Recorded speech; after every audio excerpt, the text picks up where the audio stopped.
नमस्कार, आपके साथ मैं हूं सबीना तामंग देशमुख। आप देख रहे हैं न्यूज 18 इंडिया।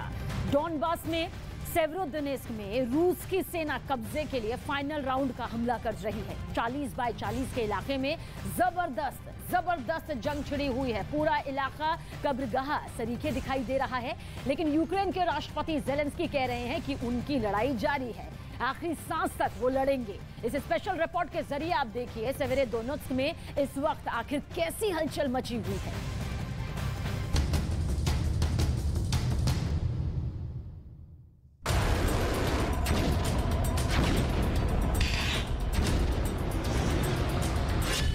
सेवेरोडोनेस्क में भीषण जंग।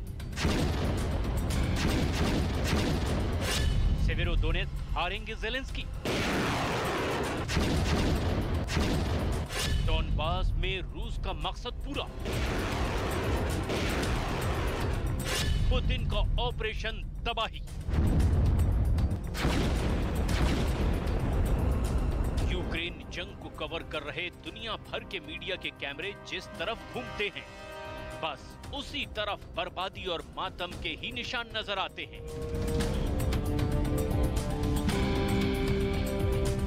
तबाही की ये तस्वीरें यूक्रेन के डॉनबास इलाके की हैं, जिस पर कब्जा करने के लिए रूस ने अपनी पूरी ताकत झोंकी हुई है।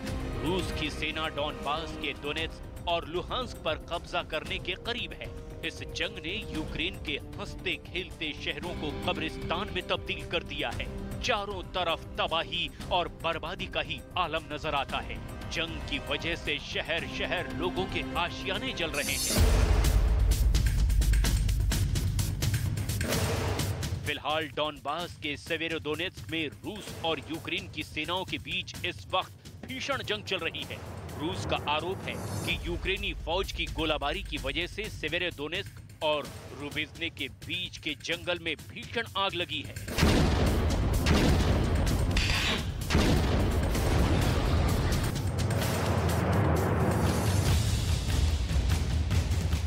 रूस और यूक्रेन की जंग पर नजर रख रहे रक्षा विशेषज्ञों का मानना है कि यूक्रेन डॉनबास की जंग हार सकता है। जंग में रूस को जबरदस्त नुकसान के बावजूद रूस की सेना डॉनबास के इलाके दर इलाकों पर कब्जा करती चली जा रही है। लुहांस्क के सेवेरोडोनेस्क शहर के 90% से ज्यादा इलाके पर भी अब रूस की सेना का ही कब्जा हो चुका है। सेवेरोडोनेस्क शहर पर रूसी कब्जे का मतलब है पूरे लुहांस्क पर रूस का कब्जा हो जाएगा।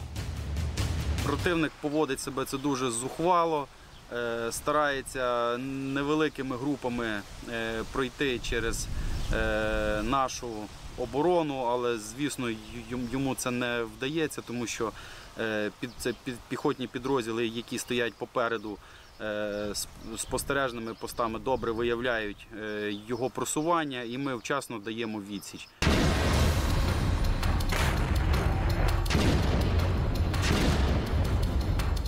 यूक्रेन की सेना दावा कर रही है कि वो अपनी हिम्मत और जज्बे की बदौलत रूस की सेना को हरा देगी। यूक्रेनी सेना के मुताबिक सत्य उनके साथ है, लिहाजा वो रूस को अपनी सरजमी से बाहर खदेड़ कर ही दम लेंगे। Сила в духові і це сила в правді. Правда на нашій стороні, це наша земля, яку ми захищаємо, земля наших предків. Тому ні кроку назад, а це тільки вперед до перемоги. До наших кордонів.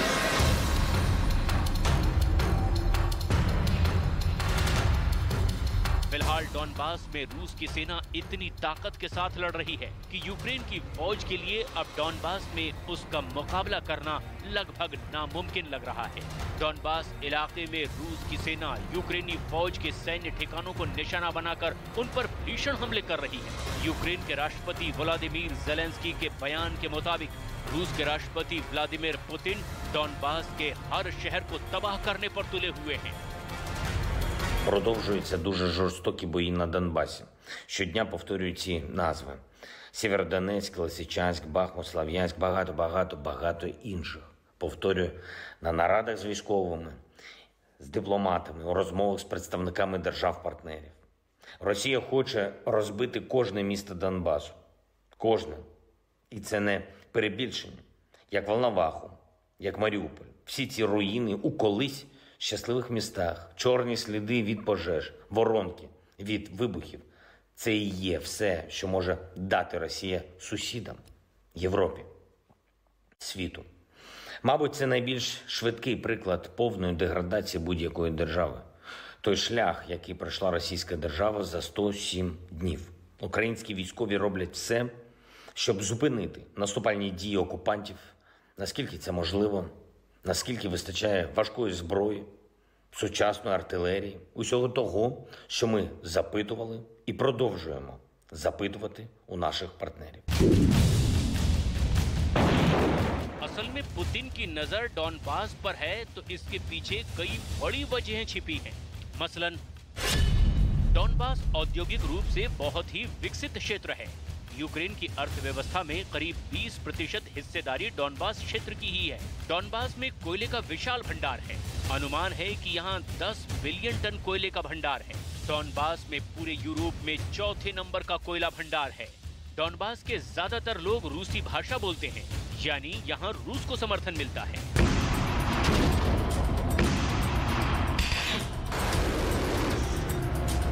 यूक्रेन के राष्ट्रपति व्लादिमीर ज़ेलेंस्की जंग के लिए सिर्फ और सिर्फ रूस के राष्ट्रपति व्लादिमीर पुतिन को ही जिम्मेदार मानते हैं। उनका कहना है कि वो जल्द ही अब रूस की सेना को यूक्रेन से खदेड़कर डॉनबास के पुनर्निर्माण का काम शुरू कर देंगे। लेकिन वो ये सब कब कर पाएंगे, ये जंग जीतने के बाद ही तय होगा। Ми готуємось до масштабного відновлення нашої держави. Звичайно, ми вже розпочали відбудову на звільненій території. Звичайно, ми багато що змінимо у нашому житті після цієї війни. І добре, що у світі цікавляться деталями, хочуть долучитися, думають, як знайти можливості, щоб працювати на Україну після нашої перемоги. Але битви ще тривають. І саме зараз, саме у цих дуже тяжких битвах вирішується, коли буде те після. Вирішується, на яких рубежах остаточно ми зламаємо плани окупантів. І усі мають про це нагадувати суспільством в інших країнах. यूक्रेन के कई इलाकों में अभी भी रूस और यूक्रेनी सेनाओं में जबरदस्त जंग छिड़ी हुई है। आइए आपको यूक्रेन के मैप के जरिए बताते हैं कि यूक्रेन के किन किन इलाकों में इस वक्त जंग चल रही है। यूक्रेन का मैदानी जंग Donbas, Severodonetsk, Donetsk, Luhansk, Nikolaev, Kharkiv, Izium, Rubizhne, Kherson, Odesa और जापोरिजिया। यूक्रेन के डॉनबास में ही नहीं बल्कि रूस और यूक्रेन के बीच खार्किव में भी भीषण जंग छिड़ी हुई है।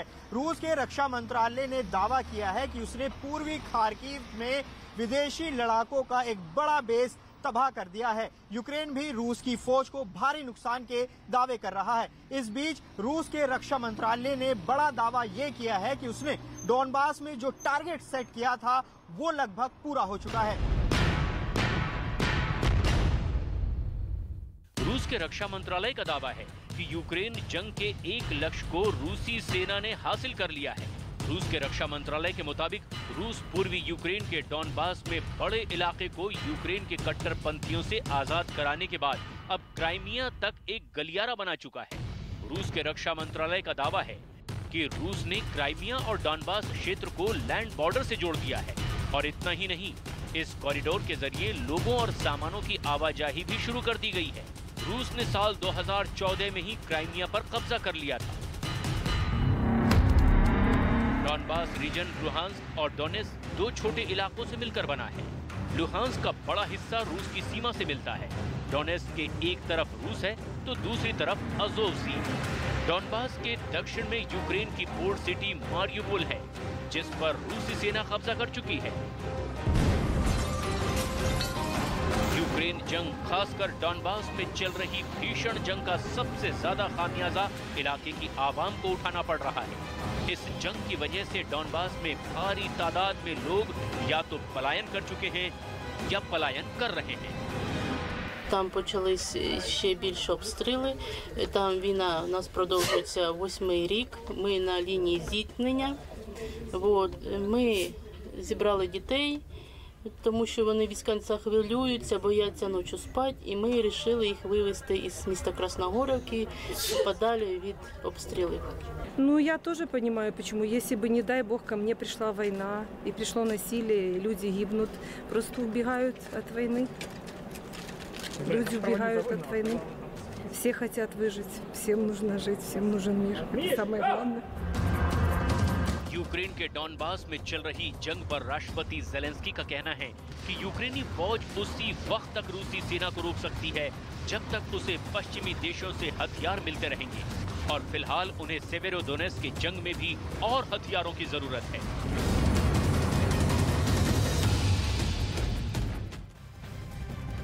और इस वक्त यूक्रेन की वजह से पूरी दुनिया बारूद के ढेर पर बैठी हुई है और इसकी बड़ी वजह है जेलेंस्की की वो फोर्स जिसने बाकी दुनिया तक युद्ध पहुंचाने के लिए बहुत बड़ा धोखा देना शुरू कर दिया है। जी हां, सबसे बड़ी बात यह है कि दुनिया की बड़ी बड़ी जांच एजेंसियों ने इस बारे में यूक्रेन के राष्ट्रपति जेलेंस्की को पहले से ही वार्निंग दे दी थी, चेतावनी दे दी थी और अब वही सीन युद्ध क्षेत्र में दिखाई दे रहा है। इस स्पेशल रिपोर्ट के जरिए देखिए यूक्रेन का सबसे बड़ा धोखा। जी हां, एक ऐसी स्क्रिप्ट जिसे किसने लिखा, इस रिपोर्ट के जरिए आप देखिए।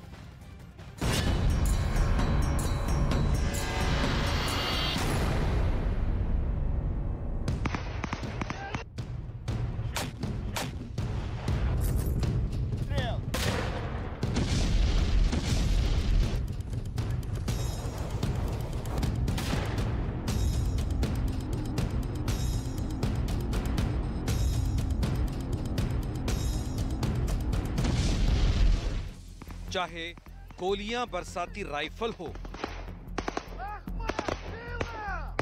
चाहे धमाकों से दहलाते ग्रेनेड हमले हों,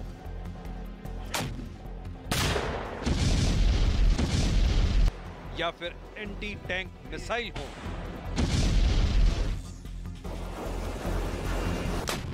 यूक्रेन की जमीन पर कयामत टूट रही है।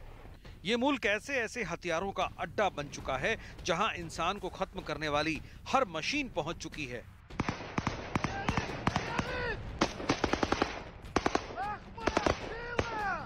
यही वजह है कि पश्चिमी देशों में यूक्रेन अब एक नई वजह को लेकर बहुत बड़े डर और बहुत बड़ी फिक्र का मुद्दा बन चुका है।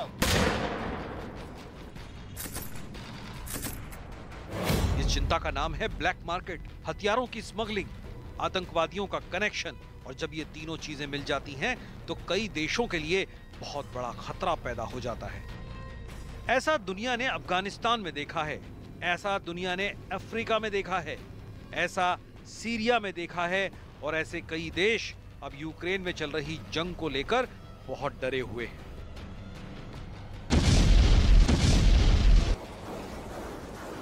पूरी दुनिया में छप रही खबरों को देखेंगे तो समझ जाएंगे कि यूक्रेन को लेकर खौफ कितना ज्यादा है।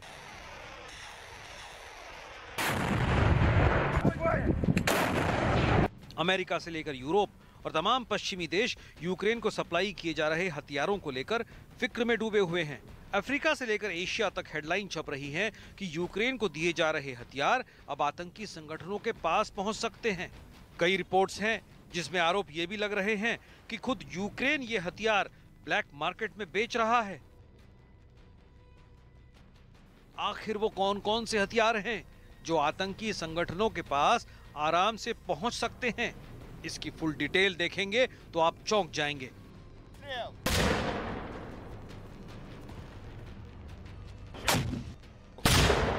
सबसे पहले आपको दिखाते हैं पोलैंड से आया एक वीडियो। पहले ये गोलीबारी देखिए।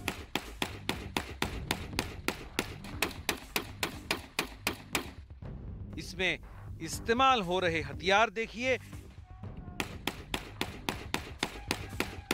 ये फौजी नहीं हैं, लेकिन अब यूक्रेन के समर्थन में लड़ना चाहते हैं। इनको हथियार कौन दे रहा है ये भी आपको बताएंगे। लेकिन बड़ी बात यह है कि जो हथियार जेलेंस्की के समर्थन में लड़ने के लिए मिले हैं, अब ये उससे अपना मुल्क भी एक जायज सरकार से आजाद कराना चाहते हैं। सबसे पहले मिलिए बेलारूस के फाइटर से। We understand there is a long journey to free Belarus and the journey starts in Ukraine. Ukraine war will be eventually over. Our war will just start. It is impossible to free the country of Belarus without driving out the Putin's fascist troops out of Ukraine. यानी Ukraine का युद्ध खत्म होगा तो एक और युद्ध शुरू हो जाएगा और इसकी वजह बनेंगे ये हथियार जो आतंकवाद भी फैलाएंगे और निर्दोष लोगों की जान भी लेंगे। इस लड़ाई में भाड़े के फौजी भी शामिल हो रहे हैं, उनके पास ट्रेनिंग है। अब उन्हें यूक्रेन के नाम पर हथियार भी मिल चुके हैं। मिलिए मैथ्यू पार्कर से जो पहले अमेरिकी सेना में था, लेकिन अब उनके साथ कई अमेरिकी भी ऐसे वॉर जोन में लड़ने के लिए तैयार हैं जहां उनका देश भी खुल्लम खुल्ला जंग लड़ने से इनकार कर चुका है। This entire battalion is people who, like Vadim, are tired of Lukashenko. They hate Russia because of their interference, and they see Ukraine as, you know, their brothers. And they said, look, if we help Ukraine and we beat the Russians, we teach our own people that you can resist. आप इस cartel को समझ सकते हैं जिसमें हथियार कहीं और से आए, इस्तेमाल करने वाले कहीं और के हों और टारगेट पर कोई और देश है। यूक्रेन को मिल रहे अरबों के हथियारों का क्या होने जा रहा है? यूक्रेन इस वक्त नए हथियारों का प्लेग्राउंड बन चुका है। यूक्रेन इस वक्त हथियारों की स्मगलिंग का सेंटर बन चुका है। यूक्रेन इस वक्त अलग-अलग मिलिशिया का रोजगार बन चुका है। Uczyliśmy taktyki posługiwania się bronią podczas ataku, obrony. W ogóle startowaliśmy od początku, to znaczy uczyliśmy tych ludzi podstaw strzeleckich, trzymania broni, przeładowywania, wymiany magazynków, tak, współdziałania w zespole, reakcji na atak, na zasadzkę. इसमें कोई शक नहीं कि Ukraine इस वक्त पूरी तरह but चुका है और वहां अलग-अलग देशों से पहुंचे मिलिशिया ग्रुप लड़ रहे हैं। कुछ सीधे ज़ेलेंस्की के कंट्रोल में हैं, तो कुछ पुतिन के इशारों पर लड़ रहे हैं। वहीं बहुत सा मिलिशिया ऐसा है जो नेटो या अमेरिका की कठपुतली के तौर पर यूक्रेन में तैनात किया गया है। इन लोगों के पास हथियार हैं और असला भी इतना ज्यादा है जिसका कोई रिकॉर्ड नहीं है, कोई जवाबदेही नहीं है। और इस युद्ध के खत्म होने के बाद ये कहां पहुंचेगा, इसका भी कोई ठिकाना नहीं है। यूक्रेन को अरबों डॉलर के हथियार मिल रहे हैं। रोज पोलैंड के जरिए हथियारों की खेप यूक्रेन के फ्रंट तक पहुंच रही है, लेकिन यूक्रेन कह रहा है कि उसके पास हथियार खत्म हो गए हैं। द गार्डियन की यह खबर देखिए और यूक्रेन का दावा देखिए। यूक्रेन कह रहा है कि उसके पास अब लड़ने के लिए सामान नहीं बचा है और यही वजह है कि वो रूस से हार रहा है। ज़ेलेंस्की तो आए दिन एक तरह से पश्चिमी देशों के आगे गिड़गिड़ाते हैं कि उनको हथियार चाहिए, नहीं तो युद्ध नेटो देशों की दहलीज तक पहुंच जाएगा। Потрібно більше зброї для України, сучасної, яка забезпечить перевагу нашої держави над Росією у цій війні, не тільки за рахунок сміливості, за рахунок розуму, але й технологічно. І я прошу вас захищати цю потребу перед іншими європейськими державами. Потрібно ще більше санкцій проти Росії за війну. Одразу, як тільки запрацює 6-й санкційний пакет. ज़ेलेंस्की हर दूसरे दिन सेल्फी वाला ऐसा वीडियो बनाते हैं जिसमें वो नए हथियारों की मांग करते हैं। ऐसे में सवाल उठ रहे हैं कि क्या ज़ेलेंस्की दुनिया को ब्लैकमेल कर रहे हैं? और दूसरा सवाल ये कि क्या यूक्रेन के हथियार ब्लैक मार्केट में पहुंचाए जा रहे हैं? Багато спільного в нашій історії. Ми зараз бачимо, що Україна здатна витіснити Росію з Донбасу. Ми бачимо, що режим той, про який я вже сказав, він на межі колапсу, принаймні в тому, що стосується воєнної потуги. Тобто вони зараз також на межі виснаження. Але я знаю, що Великобританія ніколи не здається.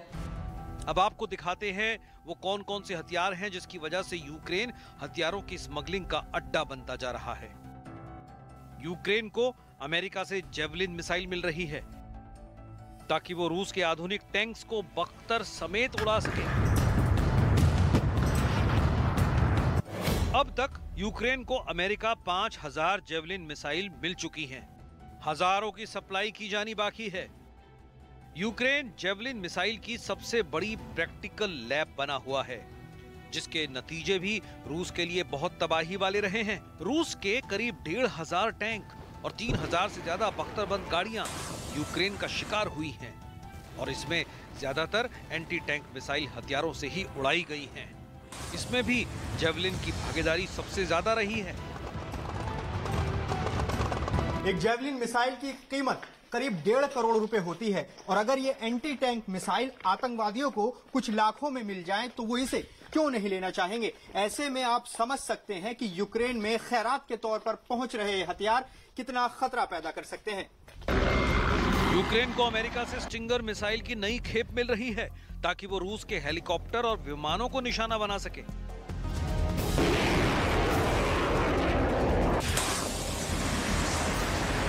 अमेरिका, ब्रिटेन और जर्मनी, इन 3 देशों ने मिलकर यूक्रेन की फोर्स को एंटी टैंक मिसाइलों के साथ नई राइफल और गोलियां भी पहुंचाई हैं ताकि ज़ेलेंस्की की फौज मैदान में डटी रहे। ऐसे हथियारों की सप्लाई पर लगातार सवाल उठ रहे हैं, लेकिन उनको गंभीरता से नहीं लिया जा रहा।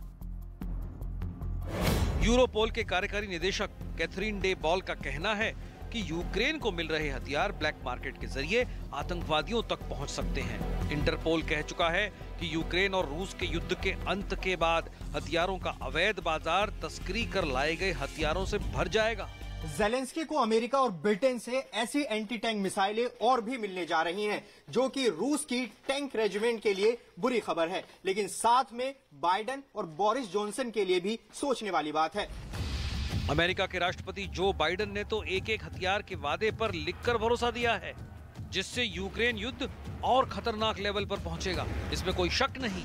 और ये बहुत डराने वाली बात है। Ничего здесь нового нет, и ничего это не меняет, по сути. Есть и заявки на поставку, скажем, артиллерии. Здесь, ну, примерно то же самое. Судя по всему, речь идет тоже о восстановлении утраченного, уничтоженного в ходе боевых действий. ब्रिटेन अब तक यूक्रेन को 5,000 से ज्यादा NLAW मिसाइल दे चुका है। इसके अलावा यूक्रेन को ब्रिमस्टोन एंटी शिप मिसाइल भी मिल चुकी है। यूक्रेन को ब्रिटेन से Starstreak air defence system मिल चुका है। हाल ही में यूक्रेन ने वीडियो जारी करके दावा किया कि उसने man portable air defence system से रूस का KA-52 हेलीकॉप्टर मार गिराया। इसके बाद क्रैश में दोनों रूसी पायलट्स की मौत हो गई। स्टिंगर मिसाइल से ऐसे कई हमले हुए। रूस ने अपने बेहतरीन हेलीकॉप्टर और पायलट ऐसे हमलों में खो दिए। यह ऐसी मिसाइल है जो नीचे उड़ने वाले विमानों, हेलीकॉप्टर्स और ड्रोन को बचने का मौका तक नहीं देती। अगर ऐसी मिसाइल आतंकवादियों के हाथ लगी तो सोचिए ये कितनी गंभीर बात हो सकती है। आम सिविलियन एयरक्राफ्ट भी आतंकवादियों का निशाना बन सकते हैं। अमेरिका ने अब तक कितनी स्टिंगर मिसाइल सप्लाई की है वो भी देखिए। अमेरिका से यूक्रेन को 1,400 स्टिंगर मिसाइल मिल चुकी हैं और अभी सैकड़ों और मिलने जा रही हैं। यानी सैकड़ों जहाज अभी और खतरे में रहेंगे, चाहे वो पुतिन के जहाज हो या फिर कोई और। अगर ये मिसाइल यूक्रेन से बाहर सप्लाई की गई तो भयानक नतीजे भुगतने पड़ सकते हैं।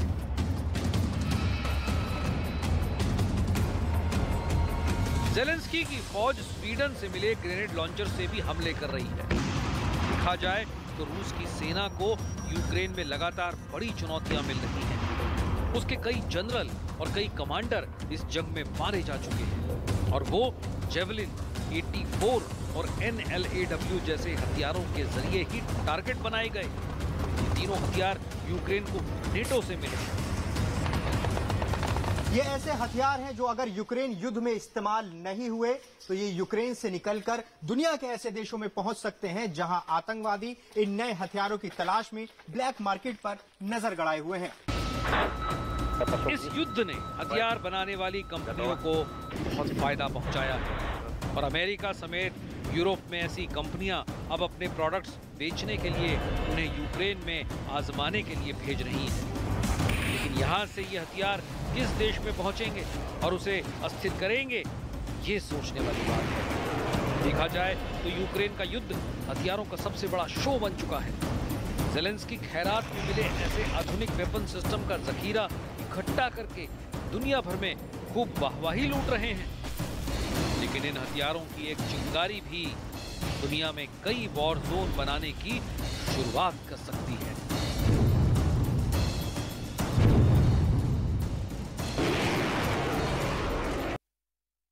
रूस के राष्ट्रपति व्लादिमीर पुतिन ने बहुत बड़ी धमकी दी। व्लादिमीर पुतिन ने कहा कि रूस को कोई बांध कर नहीं रख सकता। पुतिन की इस धमकी के कई मायने यहां निकाले जा रहे हैं। दरअसल दावा किया जा रहा है कि पुतिन यूक्रेन के बाद एक और बड़े युद्ध का ब्लूप्रिंट तैयार कर चुके हैं, जिसे पीटर प्लान का नाम भी दिया जा रहा है। क्या है पुतिन का द ग्रेट पीटर प्लान, इस स्पेशल रिपोर्ट के जरिए आप देखें।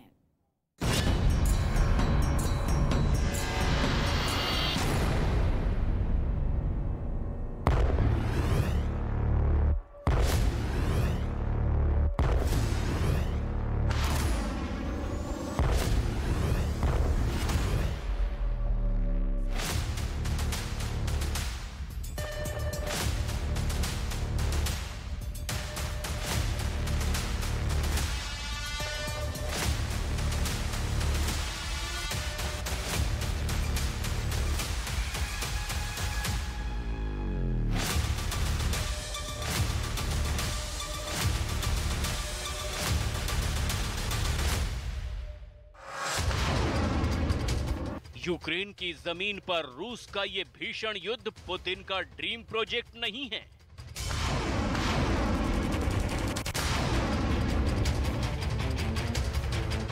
ये जानकर आपको बेशक हैरानी हो सकती है,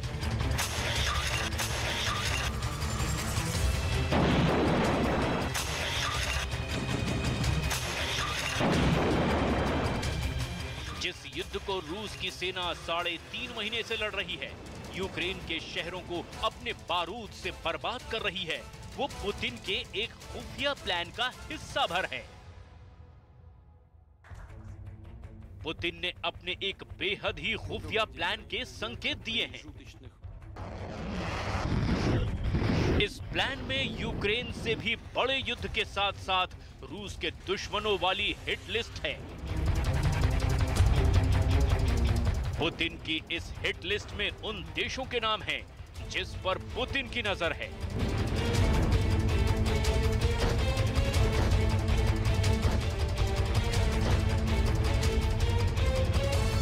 क्योंकि पुतिन ने संकेत दिया है कि रूस अब अपनी सीमा विस्तार वाले मिशन को रोकने वाला नहीं है। Возможно, понимаете, такую страну, как Россия, со стороны невозможно обнести забором. А мы сами не собираемся такой забор вокруг себя.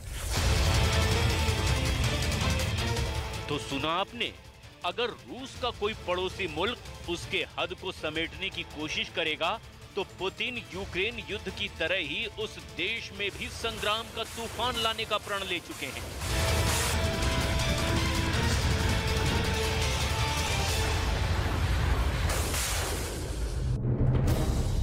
पुतिन का इरादा बहुत बड़े युद्ध का है, यूक्रेन से भी बड़े युद्ध का। लेकिन सवाल ये कि अब पुतिन ने दुनिया के किस हिस्से को नए वॉर जोन में बदलने का खाका खींच रखा है, जिसे वो पीटर द ग्रेट प्लान का नाम दे रहे हैं। पुतिन ने अपनी तुलना 17वीं सदी के रूस के सम्राट पीटर द ग्रेट से की है। पुतिन का कहना है कि वो यूक्रेन की जंग छेड़कर कुछ गलत नहीं कर रहे, बल्कि पुराने सोवियत संघ के हिस्से को वापस लेने की कोशिश कर रहे हैं, जो 18वीं सदी में सम्राट पीटर द ग्रेट का सबसे अहम प्रोजेक्ट रहा था। Новую столицу ни одна из стран Европы не признавала эту территорию за Россией. Все признавали ее за Швецией. А там испокон веков наряду с финно-угорскими народами жили славяне. Причем эта территория находилась под контролем российского государства. Это касается Нарвы, там, его первых походах. Чего появились туда? Возвращал и укреплял. Вот что делал. Вот. Ну, судя по всему, на нашу долю. सुना आपने, रूस के राष्ट्रपति व्लादिमीर पुतिन ने अपनी तुलना सम्राट पीटर द ग्रेट से की। उन्होंने कहा कि यूक्रेन सोवियत संघ का हिस्सा रहा है और हम इसे वापस ले रहे हैं। राष्ट्रपति पुतिन ने ये बात जार के 350वें जन्मदिन के मौके पर मॉस्को में लगी एक प्रदर्शनी में कही, जिसमें उन्होंने बताया आखिर क्यों यूक्रेन को वापस लेना जरूरी है, साथ ही साथ कैसे रूस का बचाव करना है। इसे वो अपने पीटर द ग्रेट प्लान का हिस्सा बताते हैं। पीटर द ग्रेट ने पहले जार के तौर पर शासन किया था। इसके बाद 1682 से 1725 तक अपनी मौत तक सम्राट के रूप में शासन किया। पीटर द ग्रेट ने स्वीडन से बाल्टिक तट तक अपना विजय पताका लहराया। पुतिन का पीटर द ग्रेट से अपनी तुलना करना, पीटर की स्वीडन से बाल्टिक तक की लड़ाई की याद दिलाना और सोवियत संघ के विस्तार का दावा करना उनके खास प्रोजेक्ट का हिस्सा माना जा रहा है। पुतिन का ये बयान ऐसे वक्त पर आया है जब रूस की सेना भीषण हमले करके यूक्रेन के डॉनबास इलाके में काफी हद तक आगे बढ़ चुकी है। पुतिन की सेना की ललकार से यूक्रेन में कैसे हाहाकार मचा हुआ है, यूक्रेन में रक्षक से लेकर राष्ट्रपति तक कैसे हथियारों का रोना रो रहे हैं, इसे सिलसिलेवार तरीके से बताएंगे। लेकिन उससे पहले ये जान लीजिए कि यूक्रेन युद्ध के बहाने पुतिन ने कितनी बड़ी हिट लिस्ट तैयार कर ली है। इसमें रूस के सभी दुश्मन देशों के नाम शामिल हैं। पुतिन के पीटर द ग्रेट प्लान से स्वीडन खौफ में है। फिनलैंड को हमले का डर सता रहा है। एस्टोनिया, लातविया और लिथुआनिया जैसे देश डरे हुए हैं जो कभी सोवियत संघ का हिस्सा रहे हैं। स्वीडन ने अपने एक बेहद अहम टापू गॉटलैंड को रूस से बचाने के लिए कमर कस ली है। उसने गॉटलैंड में नेटो के साथ मिलकर तगड़ी मिलिट्री ड्रिल शुरू कर दी है। 2 हफ्ते तक चलने वाली इस एक्सरसाइज में स्वीडन के साथ रूस का दूसरा पड़ोसी फिनलैंड भी हिस्सा ले रहा है। इसी वजह से स्वीडन का जो गॉटलैंड आइलैंड अपनी खूबसूरती की वजह से दुनिया भर में एक टूरिस्ट स्पॉट के तौर पर मशहूर है। वहां चप्पे चप्पे पर अमेरिका और नेटो के कुछ दूसरे सदस्य देशों के हथियारबंद जवानों की तैनाती है। Really prepared. I mean, we have made a big deployment on Gotland, and we will defend the Gotland. It's a really hard task to take a defended island. Gotland Sweden का ऐसा बड़ा आइलैंड है जो Baltic सागर के बीच में मौजूद है। कहा जाता है कि गॉटलैंड पर जिसका कब्जा है उसके हाथ में दक्षिणी बाल्टिक सागर है, क्योंकि फिर समंदर और आसमान का कंट्रोल भी गॉटलैंड को कंट्रोल करने वाले देश के पास आ जाता है। गॉटलैंड के दक्षिण में कलिनिनग्राद है। कलिनिनग्राद रूस का वो प्रांत है जो उसके मुख्य हिस्से से जुड़ा हुआ नहीं, बल्कि बाल्टिक सागर में पोलैंड और लिथुआनिया जैसे देशों के बीच में है। It's changed a lot. I mean, Gotland has always been a strategic, of a strategic importance. So, I mean, it's been there for always, basically. Gotland से रूस के कलिनिनग्राद की दूरी 300 किलोमीटर के करीब है और फरवरी में जब रूस ने यूक्रेन पर हमला किया तो उसके साथ ही कलिनिनग्राद में अपनी नौसेना की तैनाती भी बढ़ा दी थी। यहाँ तक कि 2 मार्च को रूस ने अपने 4 सुखोई विमान गॉटलैंड आइलैंड के पास उड़ाए भी थे, जिनमें 2 विमानों में तो परमाणु हथियार तक के होने का दावा किया गया था। रूस के वो 4 सुखोई फाइटर जेट कलिनिनग्राद के एयरबेस से ही उड़े थे। इसी वजह से स्वीडन को गॉटलैंड अपने हाथ से निकलने का डर सताने लगा है। स्वीडन का डर जायज भी है, क्योंकि आज से 214 साल पहले 1808 में रूस ने कुछ वक्त के लिए गॉटलैंड पर कब्जा कर लिया था। पुतिन के पीटर प्लान के सामने आने के बाद स्वीडन को जैसे गॉटलैंड के हाथ से निकल जाने का डर सता रहा है, वैसे ही फिनलैंड भी रूस के संभावित हमले की आशंका से डरा हुआ है और रूस से लगे अपने बॉर्डर पर बैरियर बनाने के प्लान पर काम कर रहा है।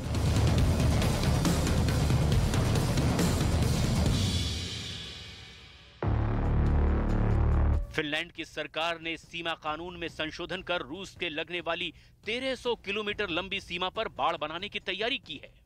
फिनलैंड में रूस की तनातनी पुरानी है। फिनलैंड का रूस के साथ युद्धों का इतिहास रहा है। यूक्रेन की तरह ही फिनलैंड भी रूस का पड़ोसी मुल्क है। यूक्रेन की तरह फिनलैंड ने भी नेटो में शामिल होने की अर्जी लगाई है। यूक्रेन युद्ध की इन विध्वंसक तस्वीरों को देखकर फिनलैंड की सरकार से लेकर जनता भी खौफ में है। फिनलैंड को लग रहा है कि यूक्रेन की तरह रूस किसी भी वक्त फिनलैंड पर हमला कर सकता है।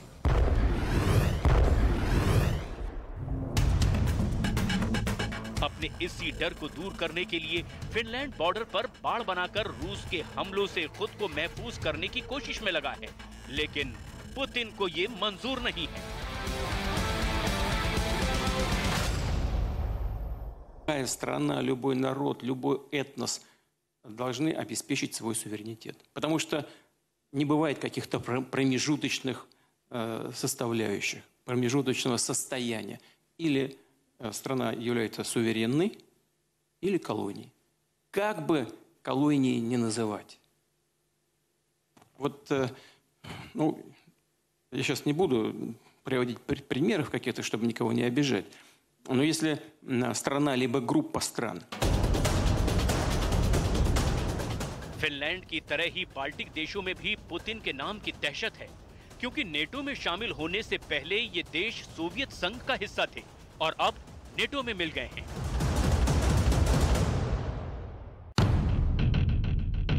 पुतिन का प्लान नेटो में शामिल लिथुआनिया, लातविया और एस्टोनिया पर भी कब्जा जमाने का हो सकता है। द सन की रिपोर्ट के मुताबिक यूक्रेन युद्ध में बढ़त के बाद पुतिन पूर्वी यूरोप के और देशों को भी अपने निशाने पर ले सकते हैं। इसकी आशंका इसीलिए भी और बढ़ जाती है क्योंकि पुतिन क्राइमिया और जॉर्जिया पर पहले ही कब्जा कर चुके हैं। साथ ही अपने प्रभाव का विस्तार करने के लिए वो पड़ोसी देशों के तानाशाहों के साथ गठजोड़ बना रहे हैं। पुतिन का प्लान रूस, यूक्रेन और बेलारूस को मिलाकर एक नया यूनियन स्टेट बनाने की है, जिसका पावर सेंटर मॉस्को होगा।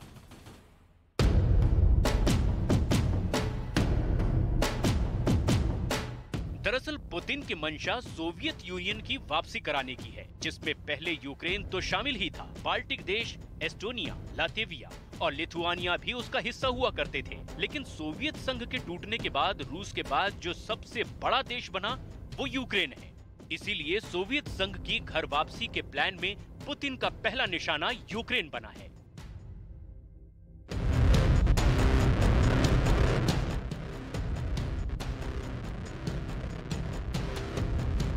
रूस की आर्टिलरी रण क्षेत्र में यूक्रेन के सैनिकों के लिए काल बने हुए हैं। युद्ध के मैदान में ज़ेलेंस्की के लड़ाकों के लिए सबसे बड़ी मुसीबत बने हुए हैं। पूर्वी यूक्रेन की लड़ाई में रूस के हथियारों ने युद्ध की तस्वीर ही बदल डाली है। इसीलिए अब ज़ेलेंस्की एक बार फिर लौटकर हथियारों का रोना शुरू कर चुके हैं। Тому що, щоб наступати, ви прекрасно в цьому, я думаю, знаєте, для цього потрібно не менше в 10 разів техніки і не менше в 10 разів людей, так? Тому що бажання у нас більше, але техніки поки що у нас менше. Тому ми не можемо дуже потужно просуватись вперед. ज़ेलेंस्की का कहना है कि रूस की सेना से लड़ने के लिए यूक्रेन को 10 गुना हथियार और चाहिए। सिर्फ हथियार ही नहीं, उन्हें 10 गुना ज्यादा सैनिकों की भी दरकार है, क्योंकि लड़ाई बहुत बड़ी है और हथियार बहुत कम बचे हैं। वहीं रूस ने भारी तादाद में अपने तोपखाने यूक्रेन के युद्ध में उतार रखे हैं।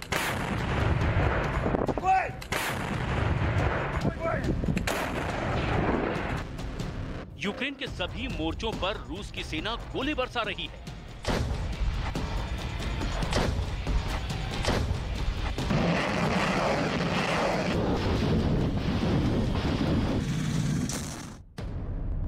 रूस के तोपखाने से हमले का मुकाबला करने के लिए यूक्रेन की सेना को सटीक और ताकतवर हथियारों की अब जरूरत है। ऐसे में रूस के तोपखानों के जवाब में यूक्रेन को मल्टीपल लॉन्च रॉकेट सिस्टम की तत्काल जरूरत है। А вже ж, перш за все, перемога повинна бути на полі бою. Або, скажімо так, не тільки перемога, перш за все, сильна, міцна ситуація на полі бою.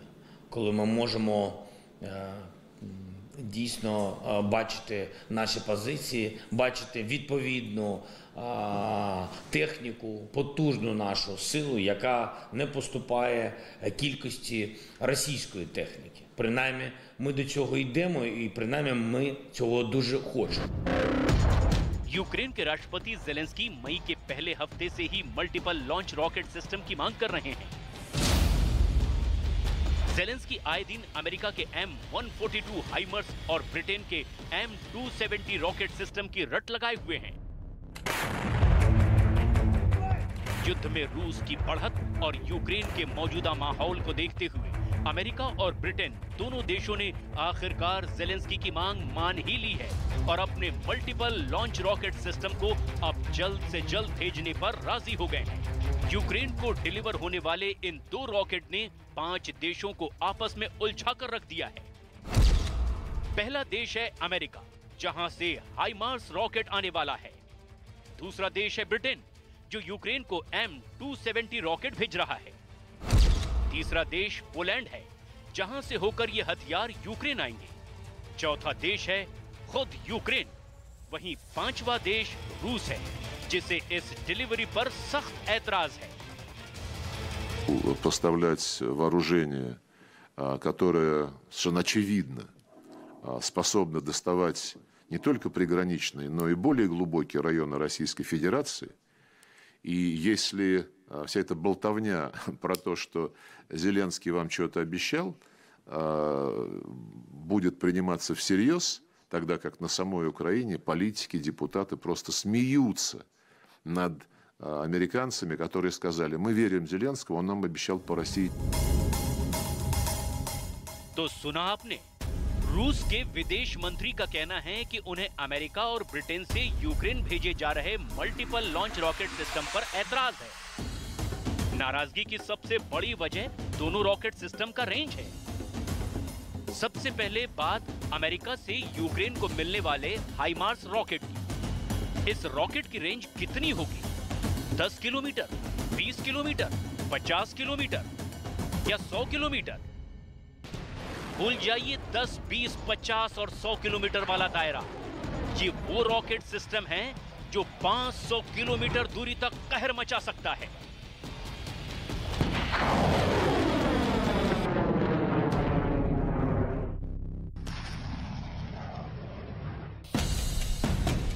जी वाकई 500 किलोमीटर तक इस वेपन सिस्टम के रॉकेट कयामत बरपा सकते हैं। लेकिन आखिर में बाइडेन ने हाइमार्स के लेजर वर्जन पर हरी झंडी दिखाई है, जिसकी रेंज 40 किलोमीटर तक बताई जाती है। Are you going to send long-range rocket systems to Ukraine? We're not going to send to Ukraine rocket systems that can strike into Russia. America के साथ साथ अब ब्रिटेन की सरकार भी जेलेंस्की को नए रॉकेट सिस्टम से लैस करने के लिए एक्टिव हो गई है। ब्रिटेन की सरकारी वेबसाइट पर बहुत साफ साफ लिखा है कि वो यूक्रेन को multi launch rocket system gift देगा। नीचे बताया गया है कि M270 रॉकेट सिस्टम है, जो 80 किलोमीटर की रेंज तक गाइडेड रॉकेट से हमला कर सकता है।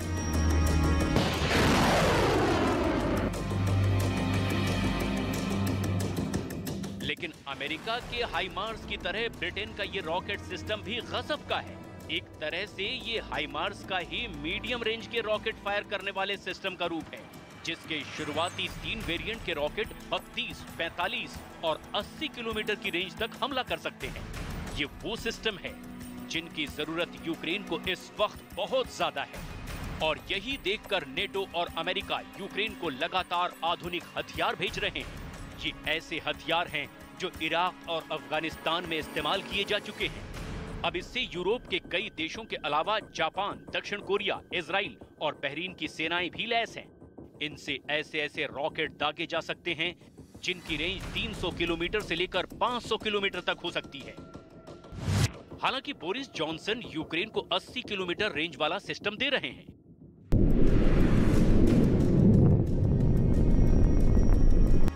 रेंज को लेकर ब्रिटेन ने भी वही किया, जिसे लेकर बाइडेन भी बैकफुट पर आ गए हैं और अमेरिका को बताना पड़ा कि वो मध्यम दूरी वाले हाइमार्स सिस्टम से ही यूक्रेन को लैस करने जा रहा है। हालांकि कम रेंज के साथ भी जेलेंस्की को लग रहा है कि वो ऐसे हथियारों से पुतिन को धूल चटा देंगे।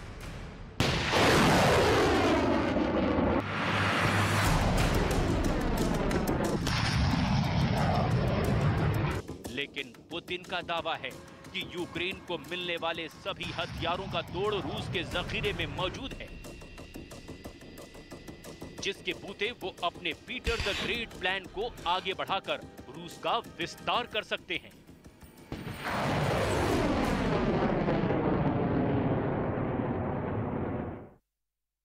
और इस वक्त पूरी दुनिया की नजर रूस पर टिकी हुई है, लेकिन इस बीच चीन से एक बड़ी खबर सामने आ रही है। चीन ने अमेरिका को ओपन चैलेंज किया। चीन के रक्षा मंत्री ने अमेरिका को दो टूक शब्दों में कह दिया है कि वो ताइवान और उसके बीच में दखलंदाजी ना दे, बीच में ना आए, वरना ताइवान के लिए चीन कभी भी जंग छेड़ सकता है। चीन के राष्ट्रपति शी जिनपिंग पहले भी कई बार ताइवान पर हमले की बात कह चुके हैं और अब ताजा धमकी भी सामने आई। मतलब ड्रैगन ने वॉर थिएटर रेडी कर ली है।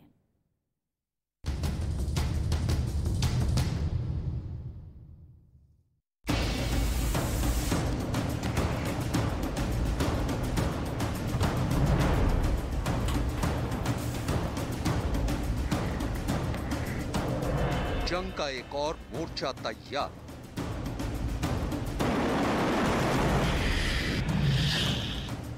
रूस यूक्रेन से भी भीषण होगी war.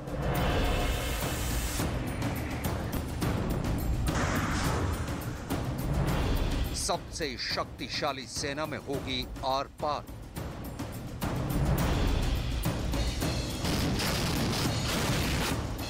Dragon military full on तैयार।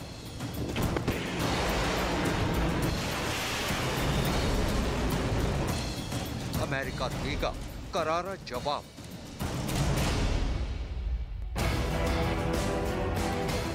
ये जुमले नहीं है जिसे आप दिमाग लगाने से पहले ही खारिज कर दें।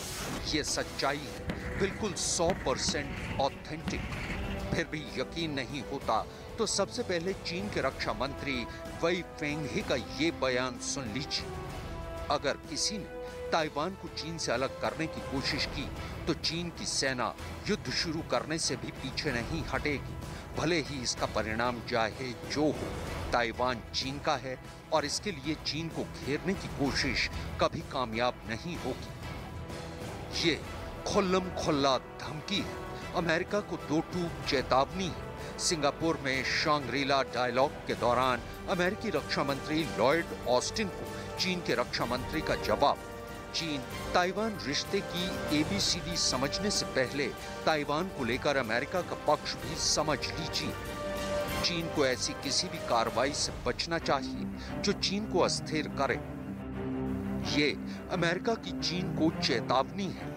अमेरिका चीन के इस ओपन थ्रेट के बीच अब ताइवान को लेकर जापान का स्टैंड समझ लीजिए, क्योंकि जब जलेगा ताइवान, जलाएगा चीन, तो अमेरिका खड़ा मुंह नहीं ताकेगा और जापान भी अमेरिका का कदम दर कदम साथ देगा।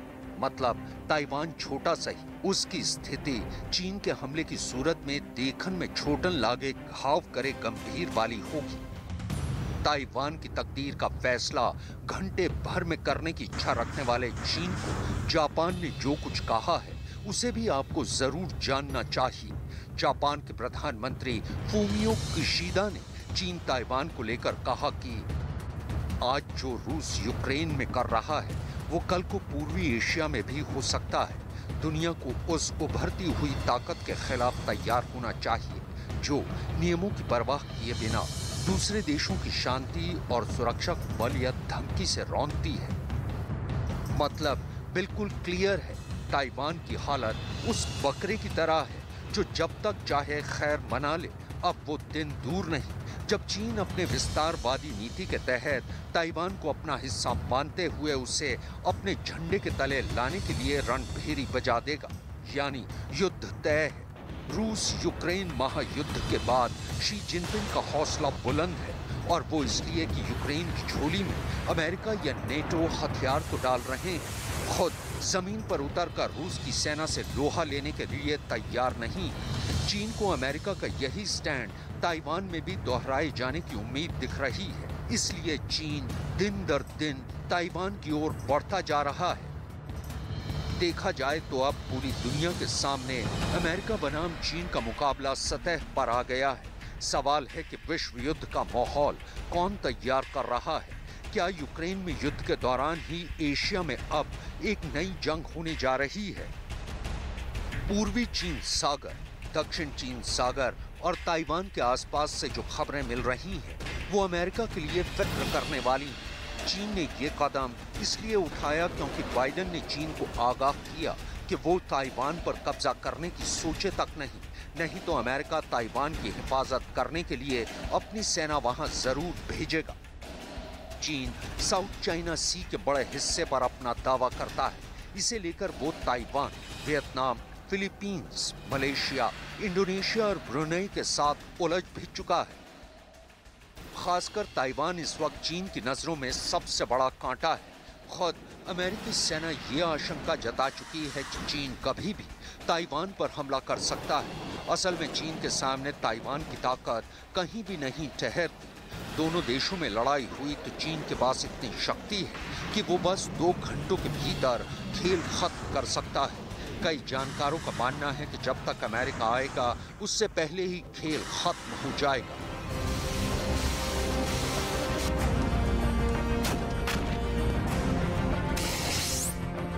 ऐसे में करीब हर दूसरे महीने युद्धाभ्यास के जरिए चीन ताइवान पर दबाव बनाए रखने की रणनीति पर चल रहा है।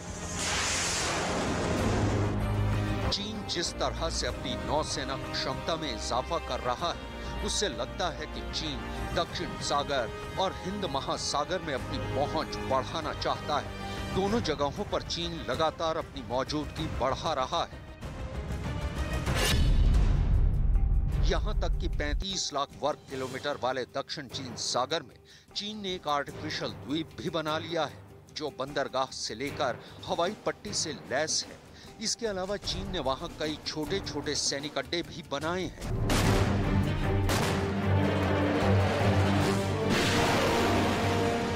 वैसे तो ताइवान पर कब्जा जमाने का चीन का इरादा बरसों पुराना है, लेकिन सही मौका अब दिखाई दे रहा है।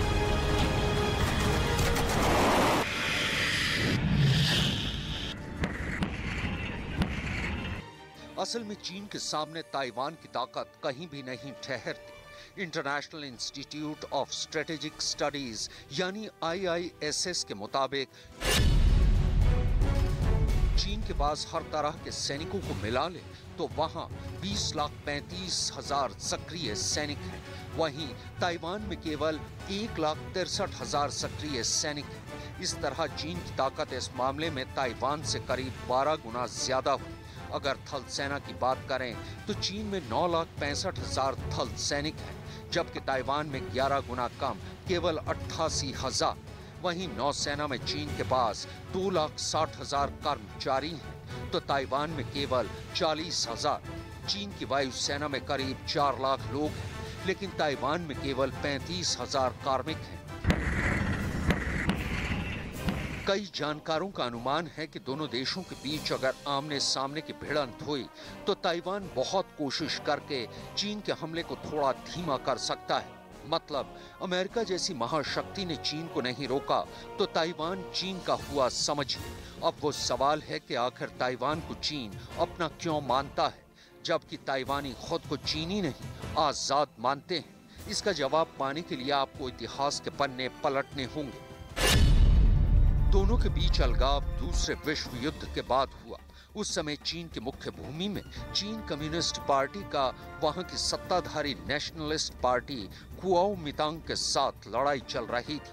1949 में माओ त्से तुंग के नेतृत्व में चीनी कम्युनिस्ट पार्टी जीत गई और राजधानी बीजिंग पर कब्जा कर लिया।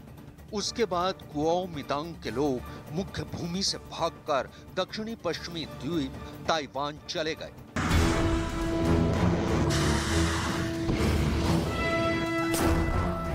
तब से लेकर अब तक ताइवान के खिलाफ जंग की तलवार चमकाता रहा है। मतलब 7 दशकों से ताइवान को अपने भीतर समाने की चीन की चाहत अब भी अधूरी है, क्योंकि ताइवान पर चीन के आधिपत्य के बीच दुनिया की महाशक्ति अमेरिका आता है। उसका एशिया में सबसे बड़ा डिफेंस पार्टनर जापान आता है। जाहिर है अमेरिका ताइवान को हथियार बेचता है, इसलिए उसके अपने हित हैं और जापान के साथ चीन का कांटा सदियों से फंसा है, जिसका सबसे प्रबल उदाहरण है साउथ चाइना सी। इस बीच खुद ताइवान की अहमियत है। असल में दुनिया के अल्ट्रा मॉडर्न मशीनों का रिमोट कंट्रोल ताइवान के हाथ में है। कंप्यूटर, मोबाइल या दूसरे गैजेट में जिस चिप का इस्तेमाल होता है, ताइवान का उस पर एक छत्र राज है। सेमीकंडक्टर का मैन्युफैक्चरिंग का सबसे बड़ा हब, दुनिया का 65% सेमीकंडक्टर ताइवान में बनता है। ताइवान के बाद दक्षिण कोरिया और चीन का नंबर आता है। चीन की नजर इसी ताइवानी चिप पर भी है और सदियों पुरानी उस मान्यता पर जिसके मुताबिक ड्रैगन ताइवान की जमीन को अपना हिस्सा मानता है। शी जिनपिंग बार बार दोहरा चुके हैं कि अब देर करना मुनासिब नहीं और रूस यूक्रेन जंग ने शायद वो जमीन तराश दी है जिस पर पांव रख ड्रैगन आर्मी किसी भी वक्त ताइवान विजय के लिए कूच कर सकती है।